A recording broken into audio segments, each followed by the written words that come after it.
Assalamualaikum warahmatullahi wabarakatuh. Waalaikumsalam warahmatullahi wabarakatuh. Pada kesempatan ini saya akan bincang-bincang masalah turos dengan tokoh muda, yaitu Kiai Haji Usman Hasan. Beliau ini adalah cicit dari Syekhona Khalil yang oleh Bani Khalil dipilih ketua turos. Sebagaimana kita ketahui, sekarang ini turos lagi ngetren, khususnya di pesantren-pesantren. Karena kalau kita bicara turos, ini kan peninggalan-peninggalan orang terdahulu berupa buku-buku, kitab-kitab, pemikiran, sejarah, agama. Nah ini sekarang pesantren-pesantren, bagaimana bisa menghidupkan peninggalan-peninggalan itu sehingga dibaca oleh generasi-generasi berikutnya. Dalam konteks ini termasuk keturunannya Syekhona Khalil atau Bani Khalil. Karena berita-berita di luar, artinya kata orang-orang tua, apakah itu anaknya, santrinya dan lain sebagainya, banyak peninggalan-peninggalan Syekhona Khalil ini. Disinilah kita akan bincang-bincang dengan ketua turos Syekhona Khalil ini. Istilahnya latar belakang lah terbentuknya atau upaya-upaya dari turos Syekhona Khalil ini. Terima kasih. Sebelumnya kami menyapa para pemirsa, juga merasa tersanjung diundang oleh beliaunya, termasuk sepuh kita. Sosok Syekhona Khalil rahimahullah, perannya di negeri Indonesia itu sangat besar sekali. Keilmuan-keilmuan yang luar biasa sampai sekarang bisa kita nikmati bersama. Sayangnya ilmu-ilmu beliau itu kebanyakan berupa, yang kita rasakan adalah ilmu-ilmu yang berupa metode, yang kemudian itu berhasil dikembangkan oleh santri-santrinya yang sukses. Misalkan seperti di Madura, seperti ada di Kiai Abdul Majid Bata-Bata, atau di Sukaraja ada Kiai Syamsul Arifin, kemudian putranya Kiai Sa'ad. Kemudian di Jombang ada Kiai Hasyim Asy'ari, di Kediri ada Mbah Manap Dirboyo, sampai di Jawa Tengah, sampai di Jawa Barat. Itu semuanya pondok-pondok yang besar, itu merupakan jelmaan dari metode Syekhona Khalil dalam keberhasilannya dalam menyampaikan risalah Islamiyah sesuai pemahaman yang betul, atau sesuai pemahaman dengan ahli sunnah wal jamaah. Dalam menyingkap riwayat hidup beliau, itu kebanyakan lari ke Syekhona Khalil sebagai sosok seorang wali yang banyak keramatnya. Sedangkan sisi-sisi keilmuannya, metode pembelajaran beliau sehingga sukses menelurkan banyak ulama, itu sama sekali mereka tidak sanggup untuk membuka itu. Nah, karena hal itu kami merasa berkewajiban mengungkapkan itu ke publik, supaya nilai-nilai dari beliau bisa kita nikmati di sekarang, di masa sekarang. Titik berat tadi dari upaya-upaya ini adalah bagaimana supaya sosok Syekhona Khalil ini tidak dari aspek keramat dan mistisnya aja ya. Nggih Kiai, memang begitu. Jadi ini yang kita angkat memang itu. Biar Syekhona Khalil ini orang tahu, generasi-generasi berikutnya tidak sekedar mistiknya itu. Mistik atau keramat penting, cuma yang lebih penting barangkali bagaimana perkembangan ilmunya itu. Kira-kira sudah sampai mana sekarang upaya-upaya itu? Sebagai gambaran begini, Kiai, di masyarakat umum itu sering kita dengar pengakuan dari zuriyah-zuriyahnya mbahnya dulu yang pernah mondok di Syekhona Khalil itu bahwasanya mbahnya dulu di Syekhona cuman nyapu-nyapu, kemudian keluar alim. Ada yang bagian tukang ngisi jeding, kemudian setelah boyong jadi alim. Nah, kalau memang itu jadi alim sebab nyapu-nyapunya, ini berbahaya. Ternyata kita bisa mematahkan itu bukan dengan asumsi, tapi dengan data. Misalkan kita yang ada contoh itu ada setidaknya sampai sekarang ada sekitar 3 kitab. Seperti ada kitab Jurmiyah Hasyiah Khalid yang ditulis oleh Kiai Samiri atau Damiri gitu. Lah itu pelajaran Jurmiyah yang kemudian di pinggirnya itu ada takriran atau catatan pinggir dengan berbahasa Arab, lengkap dengan maknanya, lengkap dengan semua hal yang berkaitan dengan ilmu nahwu. Malah terkadang di situ banyak juga menyinggung tentang hal-hal yang keluar dari nahwu, semisal sufi. Kita bisa membayangkan kalau Jurmiyahnya di era beliau saja seperti itu, apalagi tingkat lanjutannya, semisal Imritinya, semisal Alfiyahnya.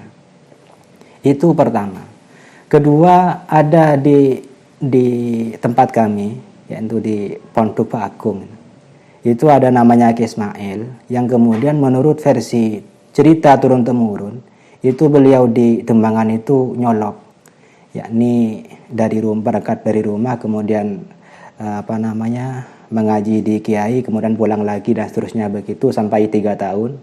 Itu catatannya ada dengan berbahasa Jawa, piling oleh kumondok nang Bangkalan misalkan tahun sekian dan seterusnya. Dari situ uniknya ada beliau itu di antara yang mengaji pada Syekhona yang sampai sekarang ada kitab Alfiyah. Kitab Alfiyah itu lengkap 1000 bait dengan maknanya, dengan catatan pinggir itu penuh, Kiai. Nah, kita bisa bayangkan kalau yang nyolok saja seperti itu, apalagi yang mungkin di dalam, seperti apa hebatnya. Nah, itu yang terdengar di generasi sekarang, ya sekarang mungkin generasi kelima. Itu cuman di Kebangkalan cuman tabarrukan sapu-sapu gitu. Nah, jadi kita bisa menyimpulkan begini, Kiai. Mereka santri-santri Syekhona Khalil itu di Bangkalan itu tidak mengaku sebagai santri atau thalibul ilmi, tapi lebih bangga terhadap lebih bangga sebagai khodim atau pelayan dari kiai daripada santrinya kiai. Jadi kita berpikirnya demikian. Sampai-sampai masyhur itu di kalangan orang-orang umum mutawatir itu bahwasanya tukang rujak di zaman Syekhona Khalil itu, tukang rujaknya itu hafal Alfiyah di pinggir Dembangan itu. Saking seringnya orang anak-anak yang takror atau mengulang-ulang Alfiyah. Kita bisa membuktikan dengan data itu. Bukan asumsi tapi data. Misalkan kita menemukan sebuah fakta unik, itu Kiai Khalil bin Yasin Kepang itu menuliskan cerita yang beliau mendapatkan dari Kiai As'ad Syamsul Arifin Sukaraja, beliau mendapatkan dari Kiai Hasyim Asy'ari. Lagi Hasyim Asy'ari ini bilang begini, sengko ngalak barokah ilmu de Bangkalan de Kiai Khalil, karena Kiai Khalil sangat alim nang ilmu Alfiyah lagi. Bada orang coba tanya masalah tasawuf, jawab Alfiyah dan seterusnya. Sampai sekitar ada 8 fan yang disebutkan. Lalu kemudian yang menjadi unik di situ bahwasanya Kiai Khalil, karena Kiai Khalil ada santri Dembangan, santri tak sanajan room ilmona, sanajan teng ke ilmona, sampai depak ke langit, sampai bisa ngukir langit. Mun lo afal alfiyah, mun lo mahir alfiyah, maka ilmu tak kira om. Itu dawuhnya Kiai Khalil yang diriwayatkan oleh Kiai Hasyim Asy'ari ke Kiai As'ad, ke Kiai Khalil Gepang. Itu sanadnya luar biasa, Kiai. Itu sir dari pondok Dembangan dulu. Makanya kita melihat pondok-pondok santri Syekhona Khalil yang kemudian bisa mengemban misi alfiyah ini sampai sekarang harum. Misalkan ada Masya Allah Birboyo. Peloso walaupun tidak langsung ke Syekhona Khalil, tapi beliau juga mondok di Buirang juga.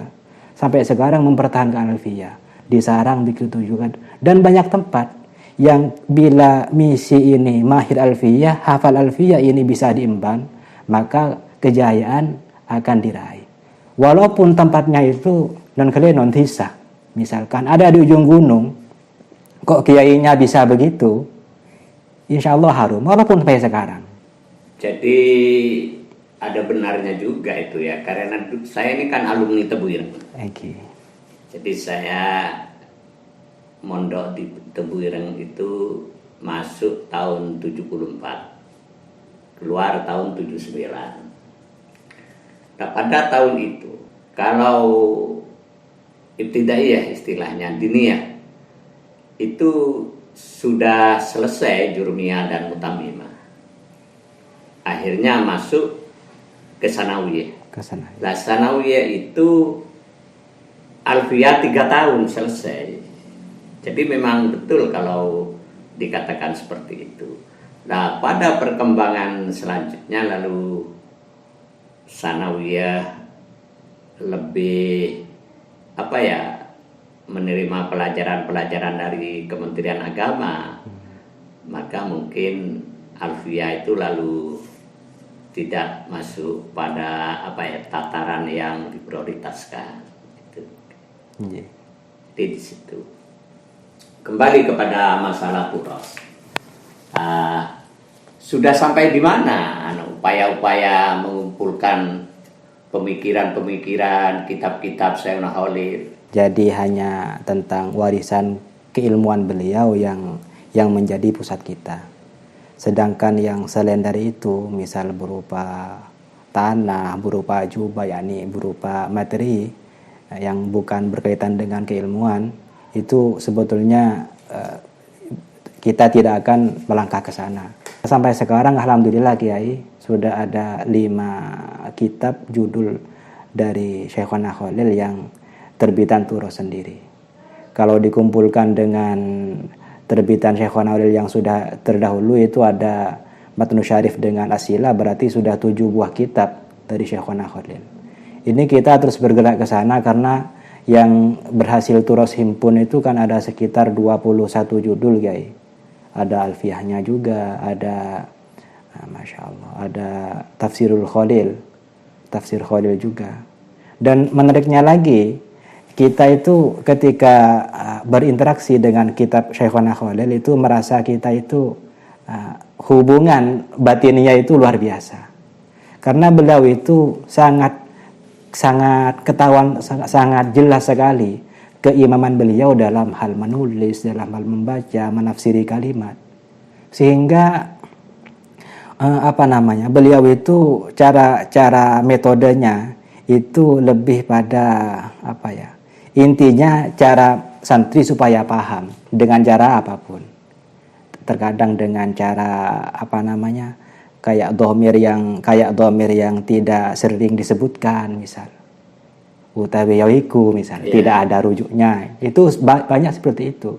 Jadi itu bukan cerita, memang faktanya seperti itu. Di kitab-kitab beliau memang seperti itu. Banyak juga kemudian kita terbantukan, misalkan Syekhona Khalil dalam kitab Tafsir Khalil di halaman akhir beliau menuliskan dengan bahasa Matur, sapa-sapa orang senengalen dek terjemah Al-Quran baneka kunengale dek salana nole babecek kalaban ikhlas tanpa cat-nyacat, karena saya nole saria para ada min batniha ila min dhahriha ila batniha, min dhahriha yakni bumi ila batniha ada perut bumi, yakni lecek sapuan ampun. Itu Al-Quran bertahun 1320. Syekhona wafat 1343. Berarti sekitar beliau tulis di usia beliau usia 90, berarti sekitar usia 70 Kiai. Ya, 70 lebih. Bayangkan orang dengan usia 70 masih memaknai Kiai. Himmah beliau pada ilmu itu luar biasa. Nah makanya kan banyak buku-buku Syekhona Khalil ya yang ditulis oleh oleh tokoh-tokoh, ada skripsi oleh masyarakat intelektual dan lain sebagainya. Lah yang saya amati itu memang seperti tadi, lebih banyak pada keramat dan ada judulnya anjing hitam, ada apa di mana salah satunya katanya ada orang minta syarat karena kehilangan sapinya, terus diberi obat urus-urus. Loh, orang heran, kok diberi uang kehilangan sapi, kok diberi urus-urus. Ini minum. Setelah diminum, ternyata sakit perut turun. Ternyata sapinya ada di situ. Lah, hal-hal semacam itu cerita-cerita di masyarakat itu yang yang dominan begitu. Jadi kalau tim Tubros ini mengupayakan dari segi keilmuan, ya luar biasa, ini harus generasi cicit-cicitnya yang muda-muda ini. Mohon dukungannya. Iya, ini yang diharapkan. Terus begini, ada yang berpendapat Syekhona Khalil ini kan waliullah, gitu ya. Ada yang mengatakan Syekhona Khalil ini jadi wali karena tawadhu kepada guru. Ada yang mengatakan begitu. Sehingga tingkat kealiman Syekhona Khalil itu tidak dibicarakan, selalu tidak bicarakan, terutama seperti kata tadi di masyarakat Madura. Iya. Jadi begitu tawadhunya kepada guru, sampai ada satu ketika Syekhona Khalil ini mau kondangan, terus dijemput oleh kuda, dulu kan kuda ya, padukar maksudnya. Terus kuda ini sangat bagus gitu. Syekhona Khalil ini nanya, ini kuda dari mana? Ternyata kuda ini dari Bima. Nah, beliau tidak mau naik kuda itu karena salah satu gurunya itu adalah dari Bima. Nah, gimana pandangan-pandangan begini ini sebenarnya? Sebetulnya memang tingkat ketakliman beliau terhadap guru itu memang sesuatu yang sudah mutawatir memang Kiai, yakni keberadaannya memang demikian. Karena untuk sisi-sisi kekeramatan beliau kita taslim, sebab itu bukan tidak bisa kita tiru. Kemudian orang misalkan ingin niru terbang, niru apa kan tidak bisa kayak gitu. Tapi kalau untuk meniru misalkan beliau bilang di satu kitab baca ini sekian kali, insya Allah kita bisa. Jadi hal-hal itu yang mau kita publikasikan ke publik. Sedangkan tadi yang tadi ada nama dari Bima itu betul Kiai. Jadi salah satu guru Syekhona Khalil itu dalam beberapa tarjamah atau biografi yang ditulis masyayikh itu ada yang bernama Syekh Abdul Ghani bin Subuh Al-Bimawi. Beliau mungkin yang dimaksud dari guru Syekhona Khalil dari orang Bima itu. Tadi kan dikatakan ya bahwa beliau menulis kitab memaknai dan lain sebagainya sampai umur sepuh. Dan salah satunya di tafsir tafsir Khalil. Tafsir Khalil. Itu kan dikatakan intinya minta dikoreksi. Minta dikoreksi. Nah, kira-kira ada enggak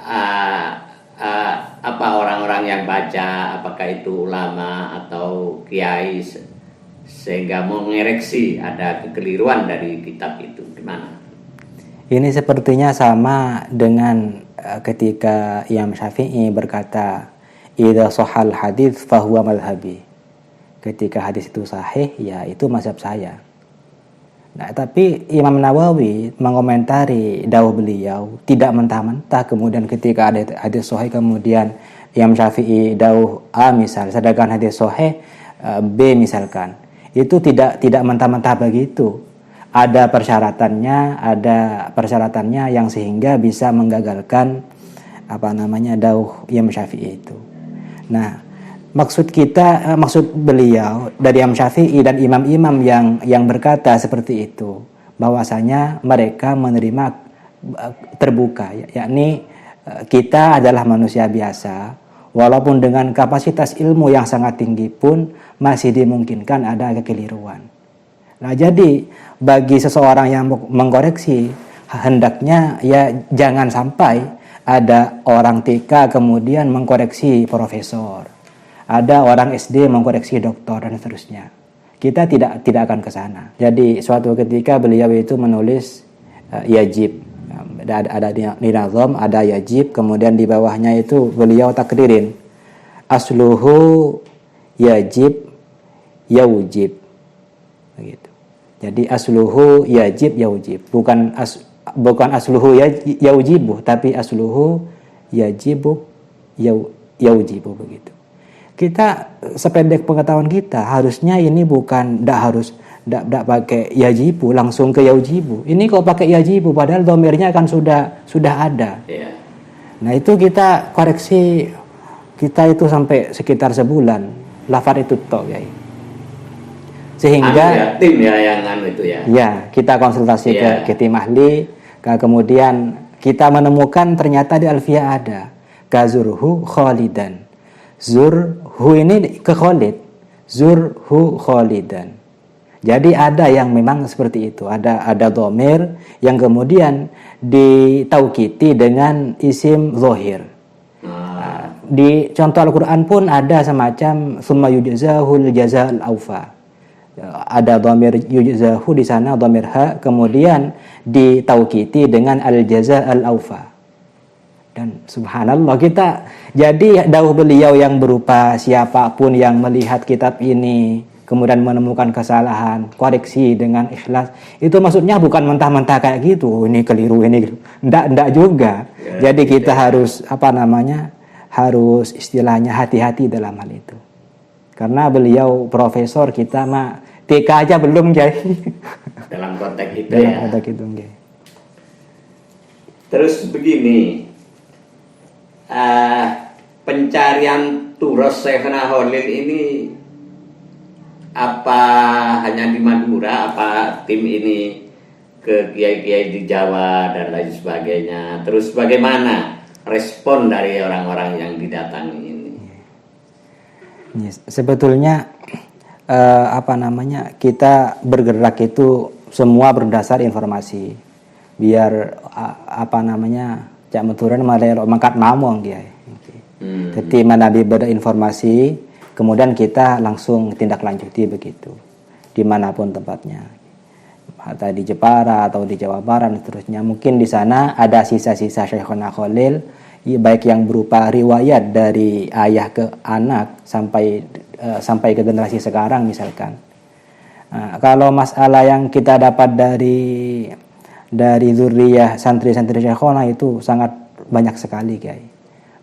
Mungkin kita ada fase untuk penghimpunan, kemudian ketika sudah diperoleh nanti akan disusun rapi menjadi sebuah sejarah-sejarah penemuan-penemuan tentang Syekhona Khalil. Apa sekarang dimulai bahwa kitab-kitab yang ditemukan itu dikomunikasikan atau dimasyarakatkan atau disosialisasikan kepada pesantren-pesantren yang ada di Bangkalan, khususnya Madura pada umumnya? Gimana tanggapan? Artinya kan begini, seperti upaya-upaya turos juga Hadratus Syekh Hasyim Asy'ari itu kan sudah mulai kitabnya dibaca-baca oleh oleh kata orang Madura oleh nak potohnya di masyarakat kan. Bahkan di Bangkalan ini ada 2 bulan sekali dari Duriyahnya Hadratus Syekh Hasyim Asy'ari membaca salah satu kitab Hadratus Syekh gitu. Nah ini kan sehingga pensosialisasian ini kan penting begitu ya. Kira-kira gimana langkah-langkah seperti itu? Sebetulnya banyak kendala di sana. Memang kita orang baru dalam dunia ini. Kita masih berumur setahun, guys. Iya. Tampil saja belum, guys. Iya. Jadi memang walaupun istilahnya sekarang masih awal-awal ya. Tapi alhamdulillah ada di sebagian tempat itu yang sudah memulai, walaupun tidak bersifat di banyak tempat, masih hanya mungkin ada sekitar 4 sampai 5 titik begitu. Kita maklumi itu. Masalahnya ini hal yang baru, kemudian hal yang tiba-tiba begitu. Itu satu. Kedua, di kitab-kitab beliau itu rata-rata semuanya sudah tersedia dengan maknanya, Kiai. Dan kami kira itu tidak akan mudah untuk berinteraksi dengan makna beliau yang 100 tahun lalu, kemudian santri Jawa sekarangan misal, itu tidak mudah. Mungkin butuh adaptasi sekitar membaca sampai 3 kali atau 4 kali itu baru bisa mengerti gaya bahasa beliau dalam memaknai, yang kemudian itu menjadikan memberikan pemahaman pada pembacanya. Jadi ini pekerjaan berat ya sebenarnya. Berat sekali, Kiai. Kita pernah studi banding ke Mahya, maktabahnya Alawiyin yang ada di Jakarta, yang diasuh oleh Pak Majindan, terus ada Habib Al-Qadri juga. Habib Hamid Al-Qadri asal dari Pakong, kemudian mukim di Pamekasan apa Bukan, Pakong Kak Dinto. Pakong Bengkalan. Nah di beliau di mereka itu ada maktabah yang kemudian khusus untuk menghimpun semua manuskrip dari Alawiyin yang dari Hadramut, baik itu dari berbangsa masyayikh atau sada. Nah di situ itu kita melihat anggarannya saja itu fantastis semua anggarannya, kayak ada yang 350, ada yang sekali kegiatan itu, ada yang 100, ada 50. Ilah, kita ini kalau ada bukan barokahnya Syehona, tidak jadi apa-apa. Masalahnya kita setiap satu kitab saja untuk diteliti kemudian sampai matang hingga masuk ke percetakan, itu prosesnya tidak mudah, guys. Mungkin melewati 1 bulan, 2 bulan, 3 bulan sampai matang. Nah itu dana itu kita ya alhamdulillah terbantukan dengan istilahnya itu himmah itu memang jundun min junudillah. Itu yang kita harapkan sih membangun itu, Kiai. Membangun himmah itu memang yang paling penting. Sebab dana itu tidak segalanya. Berapa banyak yang lebih mampu baik secara keilmuan atau pendanaan, tapi ternyata ngurus satu kitab aja tidak mampu. Dari hasil jual kitab Kak Dinto yang kemudian kita bergerak dari sana. Kalau awalnya memang kita dibantu oleh orang PWNU, dari PB juga. Awalnya kitab 2 takrir sama istiqdat itu. Kemudian setelah itu cetak yang keduanya oleh Bapak Bupati instruksi ke Tejasah juga supaya dikucurkan dana untuk mencetak sekitar 25 juta. Itu istilahnya dihibah itu, Kiai. Dan alhamdulillah itu yang sampai sekarang kita jadi bergerak. Maksudnya ya dari itu kemudian kita putar, jadi dijual, kemudian diputar lagi kayak gitu. Sebab kita kalau umpama kita cetak aslinya atau fotonya, maka kami yakin itu bukan dibuat bahan pelajaran tapi dibuat jimat, Kiai. Jimat, iya. Lah terus ini setback ya dalam pengertian gimana ceritanya lalu timbul ide menyelamatkan karya-karya Syekhona Khalil ini, cicit-cicitnya yang masih muda ini gimana? Awalnya bagaimana? Nggih. Berinteraksi dengan manuskrip kuno itu memang hal yang sulit. Suatu ketika saya tidak sengaja Kiai menemukan kitabnya Kiai Soleh. Beliau menuliskan itu yang menemukan saya Kiai. Keluarga Pak Agung tidak ada yang tahu itu. Gitu ya. Itu ada tulisan peling asal purwone bumi ingkang kula panggoni punika. Asal-asal itu bahasa Jawa sekitar ada 4 lembar itu. Itu saya mau memahami itu. Nangkin tulis dimen ya, pindah dimen ke buku.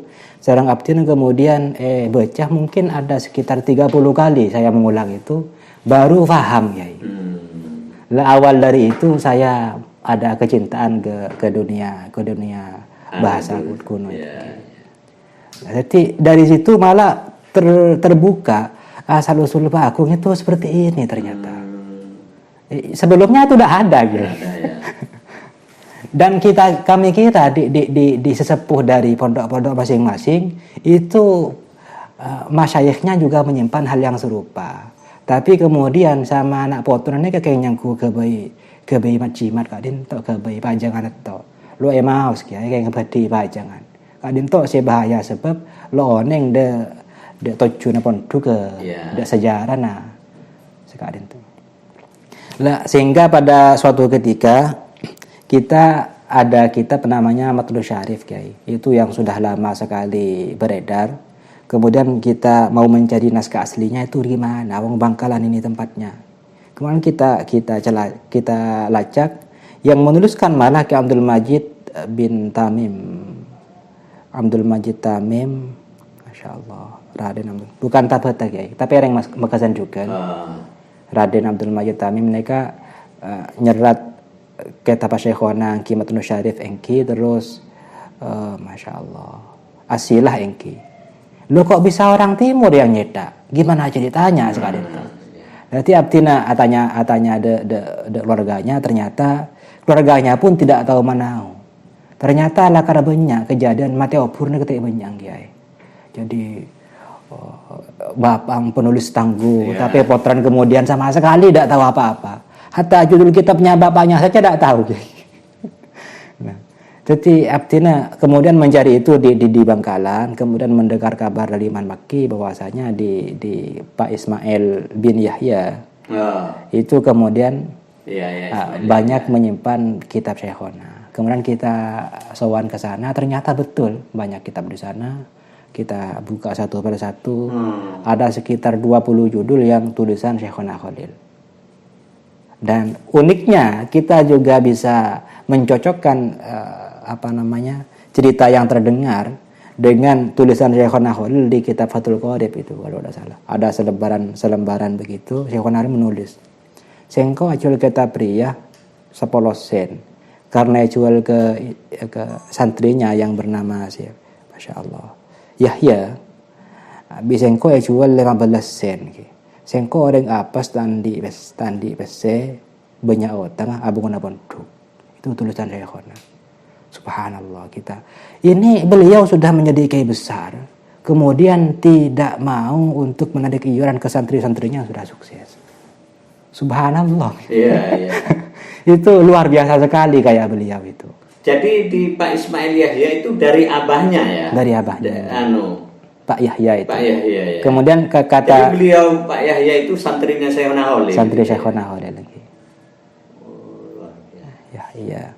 Terus itu gimana? Terselamatkan ya? Alhamdulillah Kiai. Sebab di sana itu memang agak ketat ya. Maksudnya keturunan juga tidak banyak yang tertarik ke dunia kitab itu juga. Mereka rata-rata pada dunia birokrasi kayaknya anak-anaknya. Oh, jadi boleh ya oleh boleh. Ya. Sebab mereka mungkin tidak paham bahwasanya itu harta karun. Maksud kita bukan harta karun dalam keilmuan saja, tapi itu harta karun beneran. Iya, betul. Itu bisa mengulang generasi Bangkalan. Itu. Karena waktu kecil yang mondok katanya Pak Ismail itu teman mainnya ke Imron. Maka banyak di kitab-kitab beliau kemudian banyak tulisan Pak Yahya itu. Ada tulisan jelek ya tulisannya, sangat jauh dengan tulisannya Syekhona itu.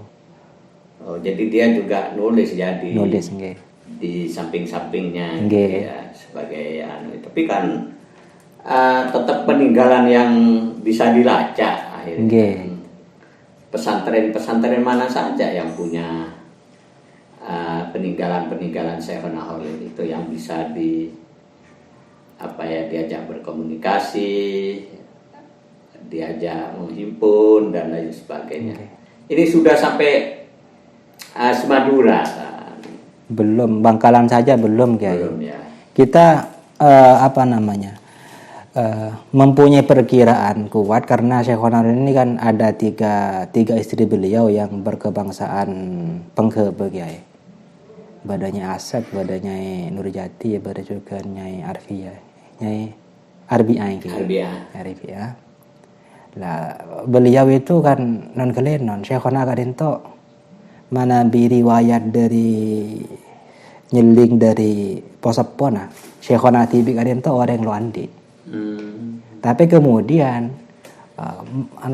metuana beliau mendukung kegiatan dakwah beliau. Persis sakati yang dialami Kanjeng Nabi lewat Siti Khadijah misalkan. Jadi totalitas kanggo ya dukung perjuangan pun Kanjeng Nabi sampai ada tunjana. Menabi eteliti sekadento gempang istana. Dalam Syekhona Khalil bek seneng jengkebuan, atau seneng tembangan, atau basar kapo, aneka diapit sarang tanah Raden semua. Oh iya. Bisa beliau atau anak beliau kadento lakara Raden semua. Di samping beliau sendiri jadi jalur ibunya juga Raden lagi. Nah, kitab-kitab beliau kami kira itu banyak yang ada di situ. Yang kami khawatirkan generasinya itu tidak tahu bahwasanya itu barang berharga gitu. Wong ini dibaca tidak tahu sini. Iya. Seperti situ ya, kitab Alfiyah yang kita temukan di Jepara kadento. Asmana kenawi molonggo sia santren Syekhona kadento.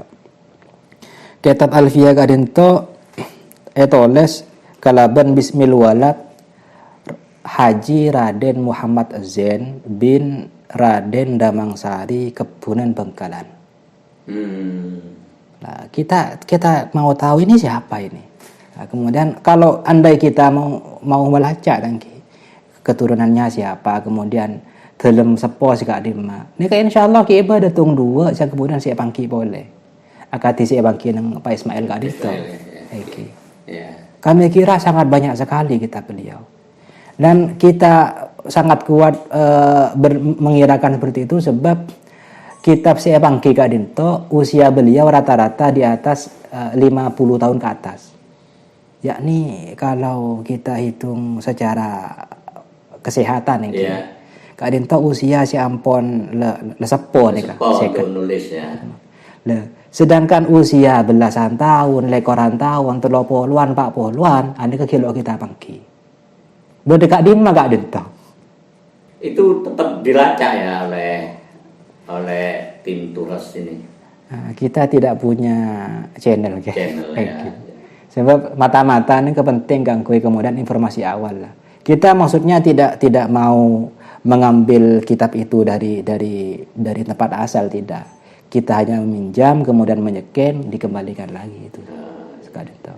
Yang kita butuhkan ada kandungan ilmunya itu guys. Nah ini tapi saya harapkan bagaimana pada akhirnya Turas ini betul-betul sungguh-sungguh. Amin. Mencari hasanah peninggalan Syekhona Khalil khususnya di bidang keilmuan itu. Karena ini kata Mas Usman tadi bahwa ini harta karun. Nah terus menurut prediksinya Mas Hasan kira-kira gimana ke depan? Karena saya melihat ya dari beberapa kalangan cucu atau Bani Khalil ini kan lalu tertarik kepada politik, begitu di legislatif, apalagi itu di eksekutif, bahkan sebagian sudah ke birokrasi. Kira-kira gimana pandangan tim Turos ini pada keadaan seperti ini? Memang sebetulnya itu memang harus ada yang ke sana, tapi tidak harus semuanya ke sana begitu. Ya. Sebab dalam hal ini keilmuan pondok pesantren pun kemudian banyak yang istilahnya mau tidak mau harus minta bantuan kepada mereka yang aktif di pemerintahan atau di birokrasi. Itu keniscayaan. Nah, kalau sekarang, tapi harapan kita sih jangan lari ke situ semua. Sebetulnya kita itu memang banyak kendala, seperti kita berencana juga membuat podcast kayak gini, kemudian ada maklumat tentang Syekhona Holil mungkin yang berdurasi antara 10 atau 5 menit. Itu tiap hari kita kontenkan, kita tayangkan misal. Masalah data kita ada. Andai ada dari anak muda Bangkalan yang kemudian ingin membuat karikatur misalkan tentang hal itu hal yang menarik. Nah, kita harap itu kita tidak akan pelit untuk hal itu karena ini untuk kebaikan bersama. Yang kita mau itu sisi kemanfaatannya, Kiai. Iya. Sebab apa yang disebutkan ke Habib, Masya Allah, Habib Lutfi ketika kita keluar ke beliau, itu pesan beliau itu kamu harus kaya karena kamu akan banyak pergi ke sana kemari, juga harus double, yakni ngelmat enggal. Sebab banyak orang yang sebakal nyala akhirnya. Jadi modal kita yang memang itu memang. Di samping memang dakwah beliau harusnya orang-orang yang memiliki informasi tentang ulama yang kebetulan beliau itu adalah sesepuhnya, itu jangan pelit-pelit. Sebab mereka itu, beliau itu adalah milik umat, bukan milik keluarga. Jadi memang kalau begitu situasinya memang harus tangguh gitu loh. Yang muda-muda ini. Amin. Harus tangguh. Memang salah satu bekerja seperti ini kebosanan. Makanya harus ritmenya diatur begitu. Tapi intinya kan sudah berjalan ya. Sudah banyak hasilnya. Amin. Gitu ya, meskipun belum maksimal. Ya seperti saya katakan tadi harus tangguh karena ini menyelamatkan satu karya besar dari injuk kita, yang dimana itu biar ilmu itu tetap berjalan dan itu pahalanya luar biasa itu. Sebetulnya harapan kita itu pada akhirnya yang manabi sarang pangeran pelancar agar Bani Khalil kadento sepakat kangkui misal membeda muka pondok, yakni pondok eksekutif kadento khusus Zuriana ke Khalil misalkan, yang kemudian pembelajarannya semua itu setuju kita ke Khalil. Jadi kita keturunan Khalil kadento Nabi, perkiraan kita ada sekitar 2000 lebih ampun Kiai. Bani Anwar saus nyompeng sekitar 500 atau 400. Itu Bani Anwar ya? Belum kan? Bani Asma. Kilo. Nyompeng sekadin to. Begitu ya. Thank you. Lah tadi nang kadin to sekarang daki mangku kejebah niki yang zaman lanjutannya. Jadi dasar di samping kadin to akan mengenalkan antara saudara bangsa lain. Terus juga kemanfaatannya. Jadi karantina sekarang daki ada umat kadin to, jadi orang-orang saya manfaat lagi. Sebab abdina sekadin to ya dengan pemikirannya. Andai dalam orang-orang saya karantina nang kadin to, aneka sudah punya bekal misalkan nahwu mulai tingkat awal sampai akhir, mufaqqih mulai awal sampai menengah, begitu juga tentang tasawuf. Lah setelah lulus dari ini terserah beliau itu lulusan ini berkiprah dalam dunia apapun.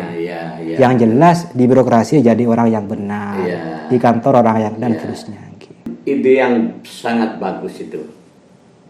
Jadi memang akhirnya kan Syekhona Khalil ini memang salah satunya terkenal karena ilmu alatnya. Alat engki.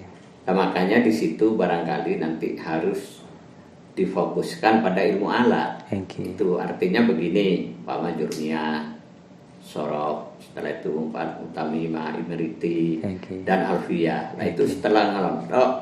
Nah tapi di sela-sela itu sambil baca kitab-kitabnya Syekhona Khalil. Kita ngerena hal seperti itu, maka kita sebetulnya sedang mempersiapkan bangkalan 10 tahun ke depan, 20 tahun ke depan, setidaknya bertahan. Ini yang harus dipelihara oleh keturunan Syekhona Khalil. Semangat ini yang harus dipelihara. Ada yang lagi kira-kira yang perlu disampaikan?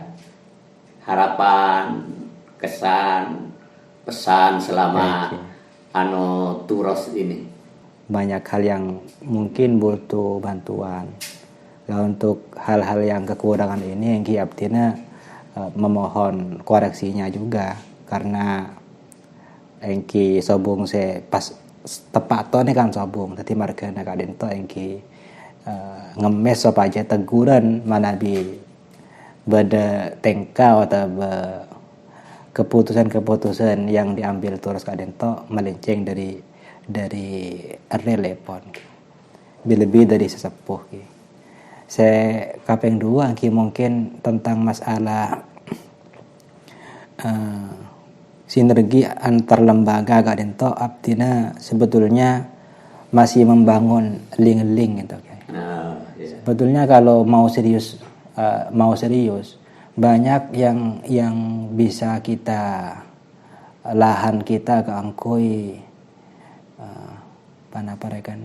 nyebarakin kitab-kitab Syekhona atau seterusnya pemikiran Syekhona kadento baik lebet misalkan NU atau lebet pondok-pondok kerajaan dari zuriat Syekhona Khalil. Tapi yang kita maklumi bahwasanya Syekhona Khalil sosok yang terlalu besar aku diemban. Gitu ya.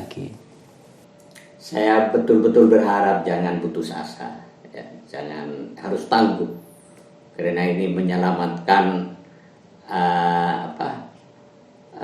amal jariahnya Syekhona Khalil, sehingga nanti tim Turos ini juga kebahagiaan amal jariah juga. Saya mengucapkan terima kasih sudah mau hadir di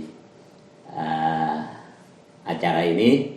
Mudah-mudahan ada manfaatnya, nanti bisa dilihat oleh orang-orang, oleh masyarakat Madura, karena ini podcast ini judulnya media orang-orang Madura. Sekali lagi terima kasih. Wallahul muwaffiq ila aqwamit. Wassalamualaikum warahmatullahi wabarakatuh. Waalaikumsalam warahmatullahi wabarakatuh.